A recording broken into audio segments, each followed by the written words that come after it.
Here's a cool little portable stove you can make with things you probably already have sitting around your house.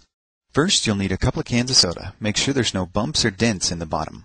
You'll also need some fine sandpaper, a utility knife blade, a thumbtack, a coat hanger, some fiberglass, and a bottle of heat. Use the sandpaper to remove the paint off the bottom couple of inches of both cans. Open the first can and pour out the contents. Using a book to hold the utility blade, carefully cut off the bottom inch of the first can, and then use the sandpaper to smooth out the sharp edge.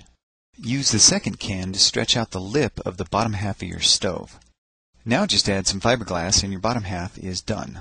Make the top of your stove the exact same way. Before assembling the two pieces, you'll need to use the thumbtack to create a fill hole in the top half. Now comes the tricky part. Carefully place the top half inside the bottom as level as possible so the edges don't catch. Use a shim from the leftover piece of can if you're having problems getting it to fit. Once you have it lined up, squeeze it together as tightly as you can get it. Finally, use the thumbtack to create the fuel jets. Create a bunch of them evenly spaced around the top of your stove. If you don't already have a pot stand, you can quickly make one with a wire hanger. Just be sure to sand off the outer coating first. Now it's time to test it out. Slowly pour the heat into the stove, giving it time to drain through the fill hole. It doesn't take very much. A few tablespoons is enough to boil a pot of water. This type of can stove must be preheated for a second before the vapor pressure will sustain the jets.